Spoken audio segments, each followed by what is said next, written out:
देखिए सर, जैसा कि आपने प्रतिभा के द्वारा अनदेखी प्रतिभा के द्वारा जिन बच्चों को प्लेटफ़ॉर्म दिया है, वो भी आज एक अच्छे मुकाम पे हैं और जो भी आपने समाज सेवा के कार्य किए हैं, उनको भी प्रगति मिली है, कारगर साबित हुए हैं। उनका भी जो महत्व है, वो लुफ़्त उठा रहे हैं आज के शहरवासी। तो कैसा आपको लगता है कि जो भी आपके द्वारा कार्य किए गए, वो एक सफल दिशा में गए? उसके बारे में क्या कहना चाहेंगे? मेघा जी, जब ये कभी हमारे संग होता है और जब कभी ये बच्चे हमें मिलते हैं, आके बच्चे तो क्या, अब तो बड़े हो गए काफ़ी, कोई पैर छूता है, कोई कुछ करता है, कोई गले मिलता है, तो मुझे एक चीज़ अनुभूति तो सुखद होती है, मन तो बहुत खुश होता है। देखिए हाँ, लगता है कि हाँ, मैंने जीवन का लक्ष्य साधा था, वो शायद पूरा हो गया। हाँ, कुछ मैं चाहता था कि ऐसा होना चाहिए, मैं कुछ कर सकूँ ज़िंदगी में कि भाई जो मैं तो नहीं किसी ने मेरे लिए नहीं कर पाया, कोई बात नहीं, हम तो कर सकते किसी के लिए ना। हमारे मोहम्मद आज़ाद जी कहते हैं कि अशोक जी, कोई आपके लिए नहीं करता, आप तो कुछ कर सकते हो किसी के लिए। तो वो जो हमने ज़िंदगी में साधा, वो था, और इतनी खुशी होती है ना। और जब हम देखते हैं कि हमारा वही बच्चा आज फ़िल्मों में गाना गा रहा है, कोई बच्चा आज कहाँ से कहाँ पहुँच गया। अब तेजस्वी शर्मा जिस समय आता है, क्या कहते हैं, इंडिया गॉट चैलेंज के अंदर, इतनी खुशी हुई थी मुझे, पूरे हिंदुस्तान में गा रहा था मैं कि देखो ये हमारा ये तेजस्वी ने किया, ये किया, इसको वोट देना। तो ये कई चीज़ें होती हैं, लगता है कि हाँ, ये हमें कुछ करना चाहिए, आगे बढ़ना चाहिए।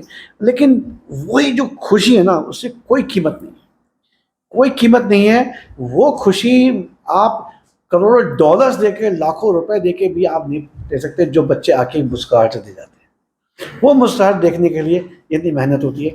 वही एक जब महिला आगे बोलती है कि सर, मैंने आपके यहाँ सिलाई कढ़ाई सीखी थी और आज मैं 15, 16, 20 हज़ार रुपये कमा रही हूँ।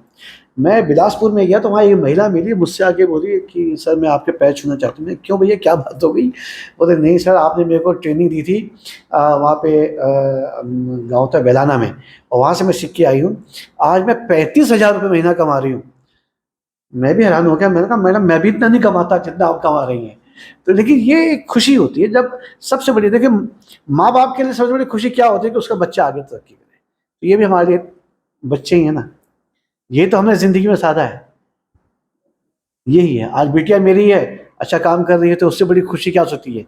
जब बिटिया मेरी सफल है, मेरी तो सगी है, तो ये भी मेरे सगे हैं, तो ये चीज़ हो सकती है। सर देखिए, वैसे तो आपके द्वारा बहुत सारे समाज के कार्य और समाज के उत्थान के लिए कार्य किए गए हैं। अगर हम बात करेंगे तो शायद रात भी हो जाएगी, लेकिन समय की अपनी एक सीमा होती है। इसलिए मैं आपसे एक लास्ट क्वेश्चन ये करना चाहूँगी। देखिए, आपका जो व्यक्ति है वो बड़ा अद्भुत है, सतरंगी है, नवरत्न जैसा है, इंद्रधनुष के जैसा भी कह सकते हैं। जैसे इंद्रधनुष में इतने रंग हैं, उससे भी हम आपको कंपेयर कर सकते हैं। लेकिन फिर भी समय की एक सीमा है। तो मैं, देखिए, आपको देख के आज लगता है, मुझे क्या, पूरे जिले वासियों को लगता है, आप सफल भी है, प्रसन्न भी आप मुझे नजर आ रहे हैं। तो आप 10 न्यूज़ के जरिए जो दर्शक आपको देख रहे हैं, आपकी सफलता की कहानी सुन रहे हैं, तो उनको क्या मैसेज देना चाहेंगे सफल बनने के लिए, साथ ही प्रसन्न रहने के लिए? सफल और प्रसन्न रहने के लिए सबसे बड़ा मंत्र यह है कि आप अपने से ईमानदार रहें। आप जानते हैं आप क्या हैं और क्या कर सकते हैं, इसलिए अपनी ईमानदारी अपने साथ रखें। अपनी ही ईमानदारी से दूसरे को सत्यता बताएं कि आप उसके लिए क्या कर सकते हैं, क्या है, और कभी किसी को भुलावे में ना रखें। और तीसरा, ज़िंदगी में सकारात्मक रहें। सफलता एक, असफलता एक नहीं, कई हो सकती हैं। देखिए, सफलता एक हो सकती है, उस सफलता के लिए कितनी असफलताएं आएँ, आगे बढ़ते रहिए। क्योंकि हमारे जो पर्वतारोही हैं, अगर जब चलते हैं, नीचे उतरते हैं, चढ़ते हैं, करते हैं, तो ये अभ्यास है। आप असफलताओं को कभी भी हताश मत होइए, समझिए आपका अभ्यास है, प्रैक्टिस है। तो practice makes the man perfect. तो वही आपको करना है। और जहाँ तक खुश रहने की बात है, सबसे बड़ी बात यह है कि आप अपने को तो अक्लमंद समझें, लेकिन सामने वाले को बेवकूफ़ मत समझें कभी ज़िंदगी में। तभी आप सफल रहेंगे, तभी खुश रहेंगे। क्यों? अगर आपने जहाँ किसी से, दूसरे से एक्सपेक्टेशन शुरू की या दूसरे को गाली देनी शुरू की, गड़बड़ है। लेकिन हमेशा सकारात्मक रहिए, पॉजिटिव रहिए, और ये मान के चलिए कि आपको खुश रहने के तरीके भगवान ने हज़ारों दिए हैं, एक नहीं मिलता, दूसरा पकड़ लीजिए। Thank you. देखिए, आज हमने यहाँ अशोक श्रीवास्तव जी से बातचीत की है, जो बहुत बड़े समाज सेवी हैं, नवरत्न फाउंडेशन के अध्यक्ष भी हैं।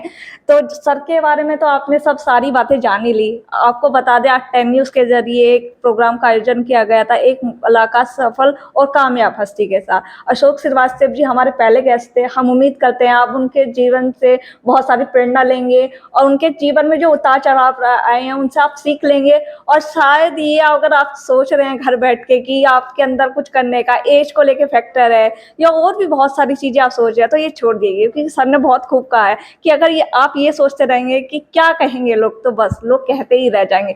वाकई आप कर देंगे तो लोग शायद आपकी तारीफ होकर फूल बांध दें। इसलिए हम उम्मीद करते हैं कि आप सर की जीवनी को एक बार जरूर देखेंगे और शायद कमेंट करेंगे और सर को बताएंगे कि आप उनके जीवन से कितना प्रभावित हो रहे हैं, कितना उनसे सीख ले रहे हैं। मैं मेघा राजपूत, आप देख रहे थे टेक न्यूज़।